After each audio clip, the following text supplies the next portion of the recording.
আব্রাহার মতো একটা ব্যক্তি আসছিল কাবাটারে ভাঙ্গে কি করবে? তছনছ করে দিবে। আল্লাহর নবী সাল্লাল্লাহু আলাইহি ওয়াসাল্লাম তখনও দুনিয়াতে আসে নাই। মা আমেনার গর্ভের মধ্যে তিনি আসছেন। আব্রাহা চিন্তা করলেন পৃথিবীর সব জায়গা থেকে কাবা শরীফ জিয়ারত করার জন্য যাই। পৃথিবীর বিভিন্ন প্রান্তে থেকে মানুষ কাবা ঘরে ছুটতে যায়, কিন্তু আব্রাহা চিন্তা করলো কিভাবে কি করা যায়, কাবা থেকে মানুষকে কিভাবে সরানি যায়। আব্রাহা স্বর্ণ দিয়া, আপনার বিভিন্ন সুন্দর জিনিস দিয়া একটা একটা মন্দির বানাইছেন। মন্দিরের মধ্যে বৈশা সনম সনম সনম রে, ও সনম রে, আব্রাহা ভক্তবিন্দুদেরকে নিয়া এইগুলি করে। কিন্তু মানুষ এই আব্রাহার এই আস্তানাটা, এই মন্দিরটা দেখার জন্য যায়, কিন্তু দেখতেছে আব্রাহা যে মন্দির বানাইছে, যে আপনার ঘর বানাইছে, এটা জমাইতে পারতেছে না। মানুষ শুধু চইলা যায় মক্কা মদিনায় কাবা ঘরের সামনে হজ করার জন্য। আব্রাহা চিন্তা করলো হাই হাই, মুসলমানদের কেবলা কাবাকে তছনছ কইরা দিব।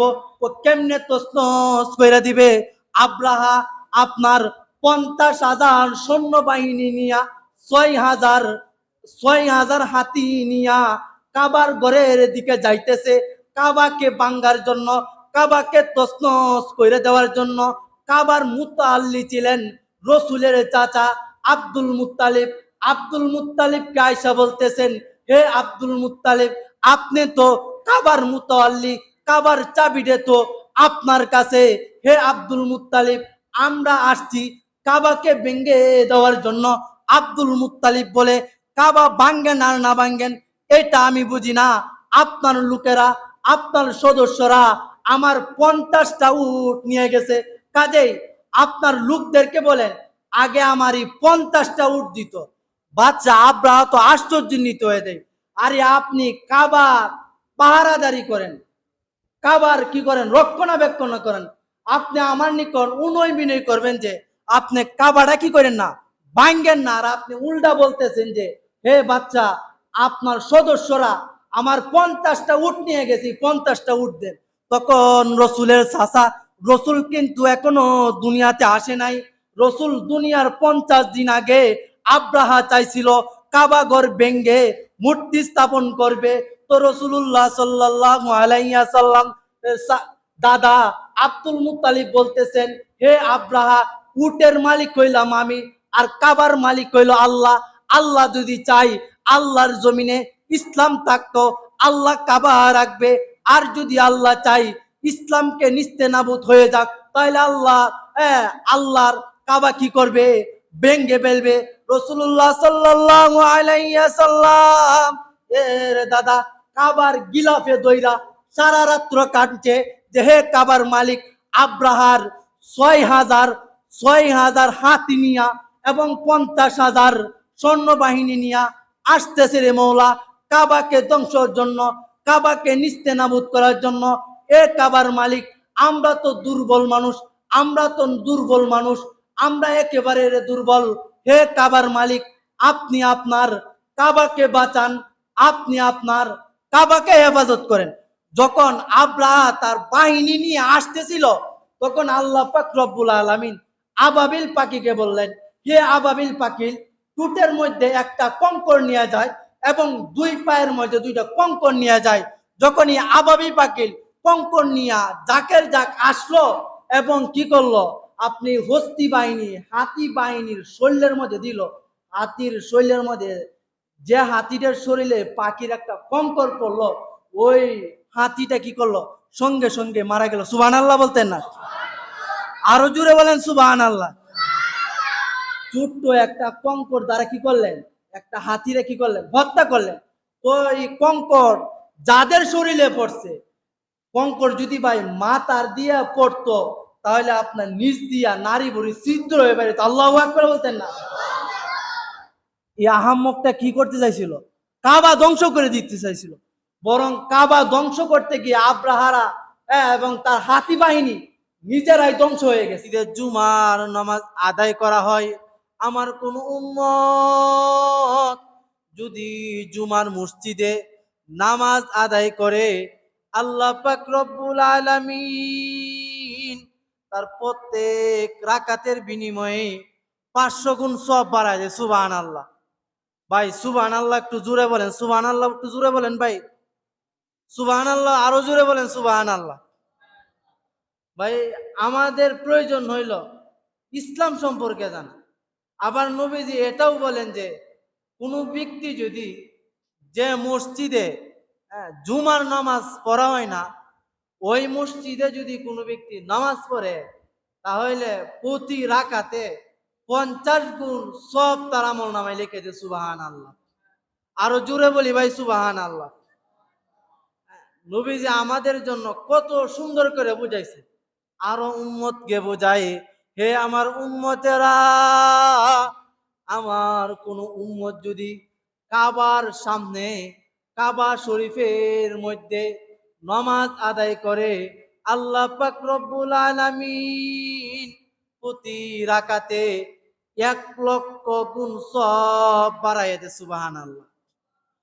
কাবার কত গুরুত্ব! আপনি যদি ভাই হজ কইরা থাকেন, অথবা আপনি যদি কাবা ঘর তওয়াফ কইরা থাকেন, তাহলে তো আপনার সোনালী কপাল। কারণ হাদিসের কিতাবের মধ্যে আসছে, আল্লাহ যাকে কবুল করে ওই ব্যক্তি হজ করতে পারে। আল্লাহ যাকে কবুল করে ওই ব্যক্তি কি করতে পারে ভাই? আল্লাহর ঘর দেখার সুযোগ হয়। নবীজি আমাদেরকে কত সুন্দর করে বোঝায়, হে আমার উম্মতেরা, আল্লাহর নিকট বেশি বেশি দোয়া করো। হে আল্লাহ, সব সময় কাবা কাবা করে রে মওলা, সব সময় আল্লাহ কিবলার দিকে ফিরা, আল্লাহ নামাজ আদায় করে। আল্লাহ, হে আল্লাহ, আপনি আমাকে কাবা না দেখাইয়া, আপনি আমাকে মদিনা শরীফ না দেখাইয়া আল্লাহ মৃত্যু দিয়েন না। আল্লাহর নবী সাল্লাল্লাহু আলাইহি ওয়াসাল্লাম উম্মতকে এগুলি বোঝায়, যেন উম্মত দোয়া করে, আল্লাহ তোমার ইবাদত বندگی করতেছি রে আল্লাহ, তোমার ঘরটা না দেখাইয়া আল্লাহ আমাকে মৃত্যু দিও না। আল্লাহ পাক রব্বুল আলামিন আমাকে আপনাকে সকলকে যেন আমরা আল্লাহর ঘর জিয়ারত করতে পারি, যেন আল্লাহর ঘর তওয়াফ করতে পারি। আল্লাহ পাক রব্বুল আলামিন আমাদের সবাইকে তৌফিক দান করুন। সকলে বলেন আমিন। আরো জোরে বলেন ভাই আমিন। ভাই আমি যে কথাটা বলতেছিলাম, যে কাবার সামনে রাইখা, কাবাকে কেউ সামনে রাইখা যদি নামাজ আদায় করে, তাহলে ভাই 1,00,000 গুণ সব বেশি তার আমল নামায় লিখে দেওয়া। আবার নবী করিম সাল্লাল্লাহু আলাইহি ওয়াসাল্লাম উম্মতকে বুঝায়, হে আমার উম্মতেরা, আমার কোন উম্মত যদি মক্কা শরীফে আইসা আল্লাহর ঘর জিয়ারত করে, লাব্বাইক আল্লাহুম্মা লাব্বাইক যদি আইসা বলে, এবং আমি রাসূলুল্লাহ সাল্লাল্লাহু আলাইহি ওয়াসাল্লাম এর কবর জিয়ারত করে, যে ব্যক্তি আমি নবীজির কবর জিয়ারত করলো, আমার কবর যিনি জিয়ারত করলো, ওই উম্মত গুলির জন্য আমি রাসূলুল্লাহ সাল্লাল্লাহু আলাইহি ওয়াসাল্লাম হাসরের ময়দানে তাদের জন্য সুপারিশ করা আমি নবীর জন্য ওয়াজিব হয়ে আছে। সুবহানাল্লাহ বলতেন না? আমার নবী সবচেয়ে শ্রেষ্ঠ মানুষ ছিল ভাই। আমরা তো সান কুরাইল্লা মার্কা কপাল। কারণ ভাই আমার নবী সর্বশ্রেষ্ঠ, আর আমরা সেই নবীর উম্মত হইয়াও সর্বশ্রেষ্ঠ নবীর উম্মত হইতে পারছি। অন্য নবীর আল্লাহর নিকট দোয়া করছে যে আল্লাহ আমারে নবী না বানাইয়া আখিরি জমানার নবীর উম্মত বানায়া পাঠা। যে ভাই পৃথিবীতে 114 খানা কিতাব আসছিল, তার মধ্যে সর্বশ্রেষ্ঠ কিতাব হইল কোরআন শরীফ। আল্লাহ পাক রব্বুল আলামিন বলেন ইন্না আরাদনাল আমানাতা আলাস সামাওয়াতি ওয়াল আরদি ওয়াল জিবালি ফাআবাইনা আন ইয়াহমিলনাহা ওয়া আশফাকনা মিন্হা ওয়া হামালাহাল ইনসান ইন্নাহু কানা যালুমান জাহুলা।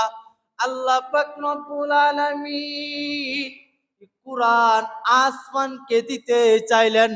আল্লাহ পাক রব্বুল আলামিন আসমানকে বললেন, হে আসমান, কুরআন তোকে দিতে চাইতেছি, কুরআনের আমানত নিবে কি নিবে না?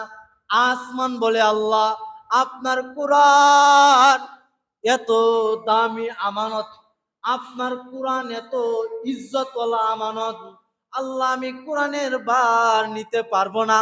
তারপর আল্লাহ পাক রব্বুল আলামিন তার দ্বিতীয় মাখলুক জমিনকে বললেন, হে জমিন, আমি কুরআন তোকে দিতে চাইতেছি, কুরআন নিবে কি নিবে না?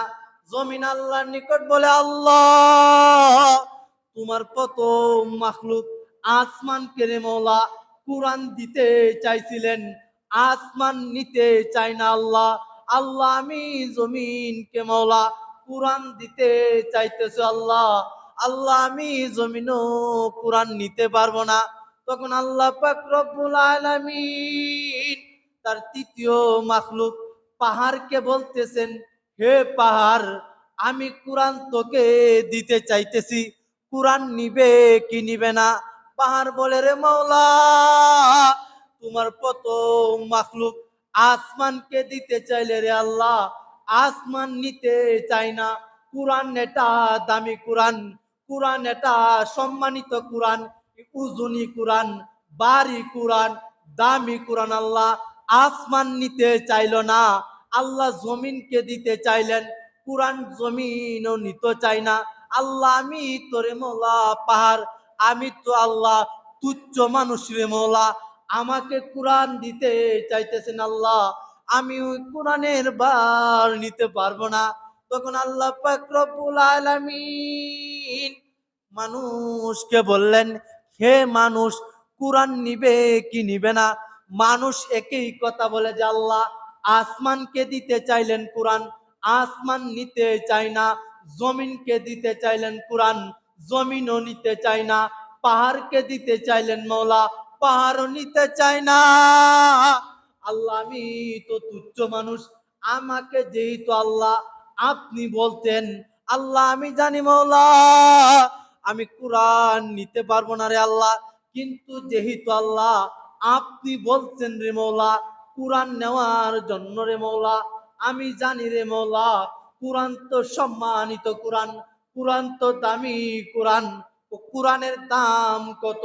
ও কুরআনের কোন কুরআন যদি কোন চেয়ারের সাথে লাগা যায়, চেয়ারের দাম বেড়ে যায়, তদ্রুপ তেমনি ভাবে কুরআন যদি কোন একটা গিলাফের মধ্যে লাগে, এই গিলাফের দাম বাইরা যা। ও হুজুর কেমনে বেড়ে যায়? আপনি একটা কম টাকা দিয়া কাপড় কিনলেন, কাপড় কেনার পরে কুরআনের একটা গিলাফ বানাইলেন, এই গিলাফটা মাটিতে পড়ে যায়, মানুষ এই গিলাফটাকে চুম্বন খায়, এই গোলাপটাকে মানুষে বুকের সাথে জড়ায়। ও কেন কেন? এই কম দামি কাপড়, এই গিলাফটা কুরআনের সাথে লাগছে, এই কুরআনের সাথে লাগার কারণে এই কম দামি গিলাফে মানুষ কি করে? চুম্বন করে মাটিতে পড়ে গেলে। ভাই আমার শরীরে ভালো একটা কাপড় আছে, কাপড়টা যদি ভাই মাটিতে পড়ে যায়, তাহলে কোনো ব্যক্তি কি করবে না? হ্যাঁ, আপনার কি করবে না? এই ভালো কাপড়টারে কি করবে না? সম্মান করবে না। আর এই কম দামা কাপড় দিয়ে গিলাপ বানাইছেন, এই গিলাপটা মানুষের সম্মান করে কেন ভাই? গিলাপটার সাথে কোরআনটা লাগার কারণে গিলাপটা যদি উপর থেকে তপস করে পড়েও যায়, একটা কম দামি কাঠ দিয়ে একটা রেয়াল বানাইছেন, এই রেয়ালটা যদি আপনার মাটিতে পড়ে যায়, তবু মানুষই কম দামি রেয়ালটারে কি করে? সম্মান করে, পা লাগলে সম্মান করে, সালাম করে।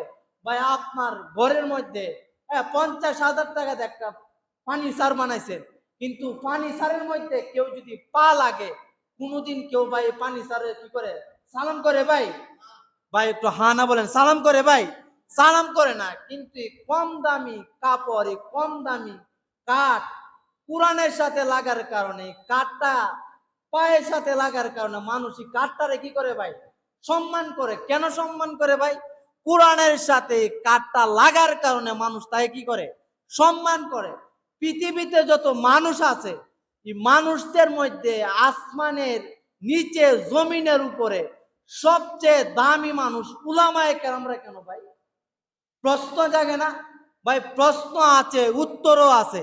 হাদিসের কিতাবের মধ্যে আসছে এই কোরআন যার সাথেই লাগবে আল্লাহ তাকেই সম্মানিত বানায় দিবে। সুবহানাল্লাহ। ভাই সুবহানাল্লাহ জুড়ে বললে কি টাকা পয়সা দিল গো ভাই? তাহলে ভাই একটু সুবহানাল্লাহ জুড়ে বলেন, সুবহানাল্লাহ। আরো জুড়ে বলেন সুবহানাল্লাহ। হ্যাঁ, তে ভাই হাদিসের কিতাবের মধ্যে আসছে কোন একটা আলেম, হক্কানি আলেম, যে আলেম সুদ খায় না, যে আলেম নিজের চোখগুলিকে গুনার কাজের থেকে হেফাজত করে, যে আলেম মানুষকে কষ্ট দেয় না, যে আলেম সুদের কারবার করে না, যে আলেম টেন্ডারবাজি করে না, যে আলেম মানুষের সাথে মিথ্যা কথা বলে না, যে আলেম মানুষকে কষ্ট দেয় না, ওই আলেম সারা রাত্র ঘুমাইলে আর একটা মূর্খ মানুষ যদি সারা রাত্র ইবাদত করে, আর একজন হক্কানি আলেম দিনের যার ভিতরে জ্ঞান আছে এমন একজন আলেমের সারা রাত্র ঘুম আর একটা মূর্খ মানুষের সারা রাত্র ইবাদত করা সমান। সুবহানাল্লাহ বলতেন না? আমি আপনাদেরকে বলতেছিলাম যে কুরআন আসমান রে দিতে চাইলেন, আসমান নিতে চায় না। জমিনকে দিতে চাইছিলেন, জমিনও নিতে চায় না। পাহাড়কে দিতে চাইছেন, পাহাড়ও নিতে চায় না। অবশেষে আল্লাহ পাক রব্বুল আলামিন আমাকে আপনাকে এই কোরআন দিয়ে দেয়। তখন আল্লাহ পাক রব্বুল আলামিন কে যখন খুশি করার জন্য মানুষ বলল, হ্যাঁ আল্লাহ এই কোরআন আমি নিতে পারবো, তখন আল্লাহ পাক রব্বুল আলামিন খুশি হইয়া যায় এবং বলে, আমি জানি হে আমার বান্দারা, আমি জানি কোরআনের ভার তোরা বহন করতে পারবে না, কাজে হে আমার বান্দারা, যা আমি সম্মানিত কোরআন, পৃথিবীতে যত কিতাব আছে, পৃথিবীতে যত বই আছে, সবচেয়ে ফেমাস কিতাব, সবচেয়ে মর্যাদা সম্পন্ন কিতাব, যে কিতাবের একটা অক্ষর কোনো ব্যক্তি বুঝে পড়ুক বা না বুঝে পড়ুক, প্রত্যেক অক্ষরে অক্ষরে আল্লাহ পাক রব্বুল আলামিন 10টা করে নেকি লিখে দেয়। সুবহানাল্লাহ বলতেন না ভাই? এই অক্ষর, এই কোরআনটা যে কেউ পড়লে প্রতি অক্ষরে আল্লাহ পাক রব্বুল আলামিন 10টা করে নেকি কি করবে? আমার আপনার আমল নামায় লিখে দিবেন। আপনি চিন্তা করে দেখেন এই কোরআনটার দাম কত। আল্লাহ পাক রব্বুল আলামিন আমাদেরকে এই কথাগুলি বোঝায় যে হে আমার বান্দারা, কোরআনটা যার সাথে লাগছে ওই ব্যক্তির দাম বাইরে যায়। তো আল্লাহ পাক রব্বুল আলামিন আমাকে আপনাকে এই কোরআন দিয়ে দেয়। আমার নবী ছিল সবচেয়ে শ্রেষ্ঠ নবী, আর আমার আপনার নবীর উপরে পৃথিবীতে যত কিতাব নাজিল করছে আল্লাহ, সবচেয়ে শ্রেষ্ঠ কিতাব, সবচেয়ে ফেমাস কিতাব হইল কোরআন শরীফ। আল্লাহু আকবার বলতেন না? সবচেয়ে শ্রেষ্ঠ কিতাব হইল ভাই কোরআন শরীফ। আমার নবীও শ্রেষ্ঠ, আর আমরা সেই নবীর উম্মত হয়েও কি করলাম ভাই? সবচেয়ে শ্রেষ্ঠ কি নবীর উম্মত হয়ে গেলাম। কিন্তু ভাই কষ্ট লাগে হইলো ওই জায়গায়, আমি মুসলমানের সন্তান, মুসলমানের ঘরে জন্ম নিলাম, কিন্তু আপনার সন্তানকে স্কুলে পড়াইবেন, ইসলাম কিন্তু নিষেধ করে নাই। আপনার ছেলে ডক্টর হইবে, ইসলাম বলে না। তোমার ছেলেকে ডক্টর বানাইতে চাও, ডক্টর বানাও। আপনার ছেলেকে প্রাইম মিনিস্টার বানাইতে চান, ইসলাম বলে তোমার ছেলেকে প্রাইম মিনিস্টার বানাও। আপনার ছেলেকে বড় ধরনের বিসিএস ক্যাডার বানাইতে চাও, ইসলাম কিন্তু ভাই নিষেধ করে নাই। ইসলাম বলে আপনার ছেলে স্কুলে পড়বে, ইসলাম বলে কোনো সমস্যা নাই। আপনার মেয়ে ভার্সিটিতে পড়বে, ইসলাম বলে কোনো সমস্যা নাই, আপনার ছেলে ইঞ্জিনিয়ারিং শিখবে, ইসলাম কিন্তু নিষেধ করে নাই। ইসলাম বলে সর্বপ্রথম ছেলেকে প্রাথমিক কোরআন শিক্ষা দাও, আপনার ছেলেকে সর্বপ্রথম নামাজ শিক্ষা দেন, আপনার ছেলেরে সর্বপ্রথম দুরূদ শরীফ শিখান, আপনার সন্তানকে সর্বপ্রথম দয়ে মাসুরা শিখান, আপনার সন্তান কোরআনটা দেখে পড়তে পারে, কোরআনটা মোটামুটি হ্যাঁ আরবি এবারটা দেখে পড়তে পারে, আপনার ছেলে নামাজ পড়লে যা শিখার প্রয়োজন এতটুক শিক্ষা দিয়া আপনি স্কুলে পড়ান, ইসলাম নিষেধ করে নাই। আপনি ভার্সিটিতে পড়ান, ইসলাম নিষেধ করে নাই। কিন্তু আমার আপনার সন্তানকে আমি শিখাইতেছি হাট্টিমা টিম টিম, তারা মাঠে পারে টিম, তাদের কারা দুটো সিং, তারা হাট্টিমা টিম টিম। ভাই আমাদের প্রয়োজন ছিল ছেলেকে কোরআন শিক্ষা দেওয়া, আমাদের প্রয়োজন ছিল ছেলেকে আপনার ইসলাম শিক্ষায় শিক্ষিত দেওয়া। কারণ হাসরের দিন আল্লাহর নিকট আপনাকে জবাব দিতে হবে। কোনো ব্যক্তি যদি তার সন্তানকে ফরজ পরিমাণ ইলম শিক্ষা না দেয়, হাসরের দিন আপনার সন্তান আপনার বিপক্ষে দাঁড়াইবে এবং বলবে যে আল্লাহ আমার সন্তান, আল্লাহ আমার বাবা আমাকে দুনিয়ার সব শিক্ষায় শিক্ষিত করলো, আল্লাহ আমার বাবা আমাকে দুপুরে এক প্রাইভেট, বিকালে আরেক প্রাইভেট, রাত্রে আরেক প্রাইভেট, বিভিন্ন জায়গায় আল্লাহ আমাকে কোচিং করাইছে, স্কুলে পড়াইছে, দুনিয়ার সব এলেম শিক্ষা দিছে আল্লাহ, কিন্তু আমার বাবার কারণে আল্লাহ আমি কোরআন শিখতে পারলাম না, আল্লাহ আমার বাবার কারণে আল্লাহ আমি নামাজ শিখতে পারলাম না। এই জন্য ভাই আপনার প্রয়োজন হইল আপনার ছেলেকে স্কুলে পড়ান, কোনো সমস্যা নাই, কিন্তু আপনার নিকট অনুরোধ থাকবো আপনার ছেলেরে কোরআন শিক্ষা দেন আগে, তারপর ভার্সিটিতে পড়ান। আপনার সন্তানকে নামাজ আগে শিক্ষা দেন, তারপর আপনার স্কুলে পড়ান, তাতে কোনো সমস্যা নাই।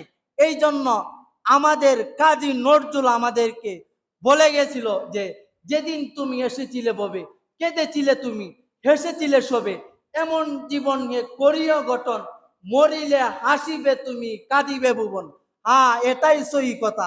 আমি আপনি যখন দুনিয়াতে আসছিলাম আমার আনন্দে আমার সমস্ত আত্মীয় স্বজন আনন্দিত ছিল, আমি জন্ম হওয়ার কারণে আমার সমস্ত আত্মীয় স্বজন মিষ্টি বিতরণ করছিল, আর আপনি কাঁদছিলেন না ভাই? আপনি জন্ম হওয়ার সময় কাঁদছিলেন না? আপনি কাঁদেন আর আপনার আত্মীয় স্বজন আনন্দ করে, আপনার আত্মীয় স্বজন কি করে ভাই? আনন্দে মিষ্টি বিতরণ করে। কাজী নজরুল আমাদেরকে কথাটাই বুঝাইতেছিলেন যে মরিলে হাসিবে তুমি কাঁদিবে ভুবন, মানে আমি আপনি কোরআন পইরা আল্লাহকে সন্তুষ্ট কইরা, রসুলকে সন্তুষ্ট কইরা, পাঁচ ওয়াক্ত নামাজ আদায় কইরা, ইসলামের বিধানগুলি পালন কইরা আল্লাহকে এমন ভাবে সন্তুষ্ট করা, এমন ভাবে রাজি সন্তুষ্ট করা যে ভাই আমি মৃত্যুর সময় আমার মৃত্যুটা হবে হাসতে হাসতে, আর আমার এই মৃত্যু দেখে আমার আত্মীয় স্বজন কানবে। সুবহানাল্লাহ বলতেন না? আরো জুড়ে বলেন ভাই সুবহানাল্লাহ। ভাই আমাদের প্রয়োজন হইল হ্যাঁ আমরা নিজেকে এমন ভাবে গড়ে তুলব যেন ভাই আমরা আল্লাহকে এমন ভাবে রাজি সন্তুষ্ট করব যেন ভাই আমরা মৃত্যুটা যেন হাসতে হাসতে হয় এবং আমার আত্মীয় স্বজন যেন কাঁদতে থাকে। আমাদের প্রয়োজন হইল ইসলাম শিক্ষা দেওয়া, ইসলাম প্রচার করা। ভাই আমি দুনিয়ার সব বুঝি, দুনিয়ার ব্যবসা বাণিজ্য সব বুঝি। আপনি চিন্তা করে দেখেন আমাদের হায়াত তো ভাই 60 থেকে 70 বছর, অন্য নবীর উম্মতের হায়াত ছিল 1500 বছর, কোন নবীর উম্মতের হায়াত ছিল 700-800 বছর।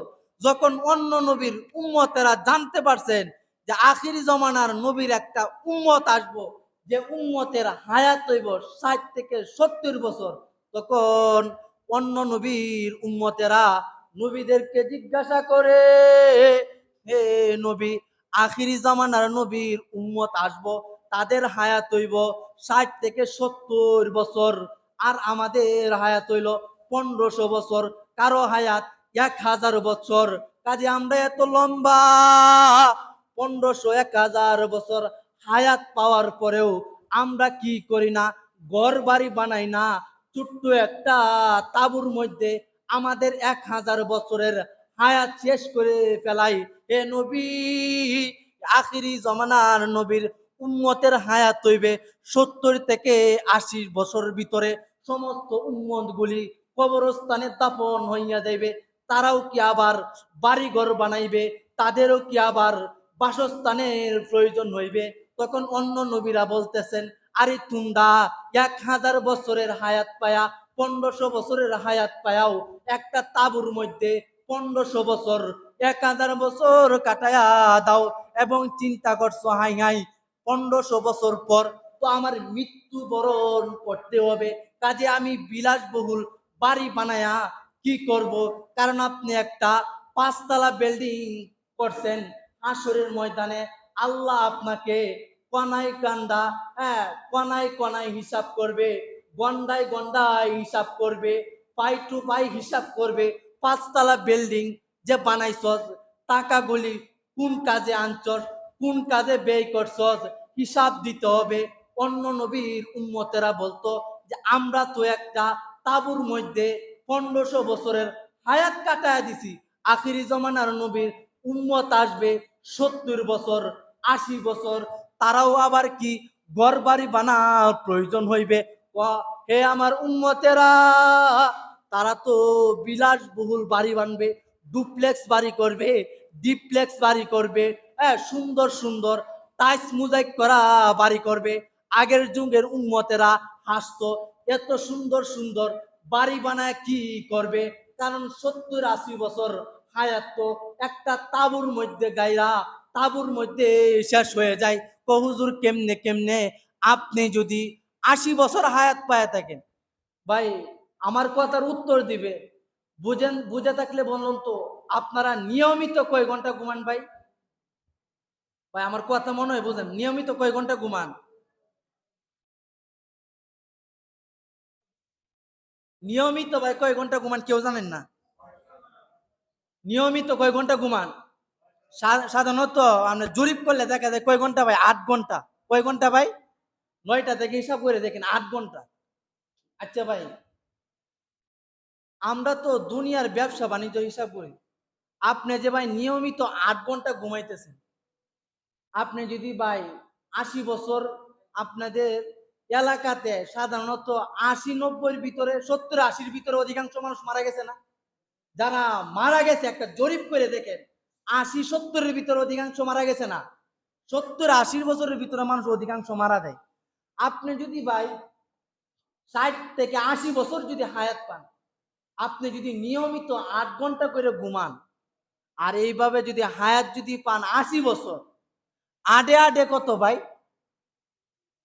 ভাই আডে আডে কত? 16 আর আডে কত? 24 না? কথা মনে হয় বুঝেন না। আডে আডে কত? 16 না? 16 আর আডে কত? 24 না? আপনি হিসাব মিলায় দেখেন, একটা মানুষ যদি 60 বছর হায়াত পায়, আর ওই লোকটা যদি নিয়মিত 8 ঘন্টা ঘুমায়, তাহলে ওই লোকটার 20 বছর শুধু ঘুমের তলে গেছে। কয় বছর ঘুমের তলে গেছে? আমাদের জীবনটা তো ভাই এইটাই। আপনি 60 বছর হায়াত পাইছেন, নিয়মিত 8 ঘন্টা ঘুমাইছেন, হিসাব মিলায় দেখেন আপনি, আপনি যে 8 ঘন্টা ঘুমাইছেন প্রতিদিন, 60 বছর হায়াত পাইছেন, 20 বছর শুধু আপনি ঘুমের তলে কাটায় দিছেন। আর যদি নিয়মিত যদি বন্ধু বান্ধব নিয়ে আড্ডা মারেন 2 ঘন্টা, তাহলে আরো, হ্যাঁ, 60 বছর হায়াত পাইলে আরো 2 বছর কি হয়ে যায়? 2 ঘন্টা নিয়মিত ভাবে আড্ডা মারার কারণে কি হয়ে যায়? 2 বছর ওই জায়গাতে জায়গায়। 20 আর 2 কত ভাই? 22।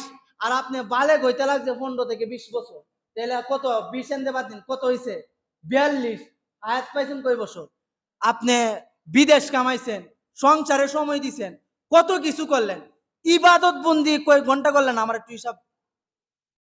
আমাদের সময়, আমাদের জীবনের হিসাব আছে ভাই। আমেরিকানরা আজকে এত আপনার উচ্চ লেভেলে গেছে কেন? তারা সময়ের খুব কি করে? কদর করে। তারা সময়ের খুব মূল্যায়ন করে। আমি আপনি এই যে এক জায়গাতে বসছি তো বসছি, সময় গেছে তো গেছে ভাই। আমার জীবনে কি নাই? আমাদের জীবনে কি নাই? সময়ের কোনো মূল্য নাই। আমরা সময়ের মূল্যায়ন করতে পারি নাই বিধে আমরা আজকে কি এত নিম্নমানের আছে। কারণ ভাই কিতাবের মধ্যে আসছে একটা ব্যক্তি যদি কোরআন শরীফ যদি একটা লাইন প্রতিদিন পড়ে, একটা লাইন যদি কোনো ব্যক্তি প্রতিদিন পড়ে, তাহলে আপনার এক বছরে 6,666 আয়াত আছে কোরআন শরীফে। প্রতিদিন যদি একটা লাইন করে পড়েন, তবু তো আপনার দুই এক বছরে আপনার পুরা কোরআন শরীফ মোটামুটি মুখস্থর মতো হয়ে যাবে। কিন্তু ভাই, আমি তো মুসলমানের সন্তান, মুসলমানের ঘরে জন্ম নিছি, কিন্তু এমনও মুসলমান আছে কত দিন গেল, কত বছর গেল, কিন্তু একদিন কি কোরআন শরীফ দইরা দেখছি ভাই? কোরআন শরীফ কিন্তু দইরা দেখার কি হয়েছে না, সুযোগ হয়েছে না। কিন্তু ভাই, আমি নিজেকে মুসলমান দাবি করতেছি, এই জন্য আমাদের প্রয়োজন হইল বেশি বেশি ইবাদত বন্দি করা।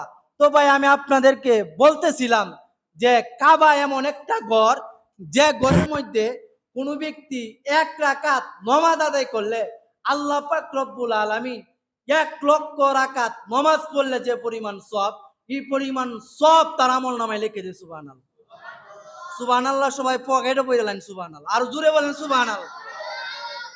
আমি বুঝি না আপনাদের এলাকায় সুবহানাল্লাহ জোরে বললে কি জরিমানা দিতে হয়? তাহলে আরো জোরে বলেন সুবহানাল্লাহ। কারণ শয়তান ও ভাই বুঝে যে এই জায়গাতে যদি সুবহানাল্লাহ আসতে বলা হয়, তাহলে শয়তান কি করো, আক্রমণ করো। আর সুবহানাল্লাহ জোরে বললে এই শয়তান দৌড়তে দৌড়তে ভুট্টাকে তো দেয় ফলাইবে। এই জন্য আবারও বলেন সুবহানাল্লাহ। শয়তান আমাদেরকে দুকাই দিব। আল্লাহর নিকটে এটা নিয়ে এসে যে আল্লাহ যে বান্দারি রে বানাইছো, ডানে বামে সামনে চতুর্দিক দিয়ে আইসা দুকা দিয়া এগুলিরে জাহান্নামের দিকে নিয়ে যাইব। এই জন্য আমাদের প্রয়োজন হইল, যারা ভাই কাবা শরীফ দেখছেন তাদের তো সোনালী কপাল, আমাদের এলাকায় বলে সান কুরাইল্লা মার্কা কপাল, সোনালী কপাল তাদের। এই জন্য আল্লাহর নবী সাল্লাল্লাহু আলাইহি ওয়াসাল্লাম উম্মতকে বুঝায়, দেখে উম্মতেরা তোমরা বেশি বেশি দোয়া করো কাবা শরীফ জিয়ারত করার জন্য, এবং আল্লাহর নিকট বলো, আল্লাহ আমাকে কাবা ঘরটা না দেখাইয়া, কাবাটা না দেখাইয়া, মদিনার মাটি না পারাইয়া, কাবার গিলাফে না ধরাইয়া আল্লাহ আমাকে মৃত্যু দিও না। এই জন্য আল্লাহ পাক রব্বুল আলামিন আমাদের সবাইকে উমরা করার তৌফিক দান করেন। সকলে বলেন আমিন। আরো জোরে বলেন আমিন। ভাই, পৃথিবীর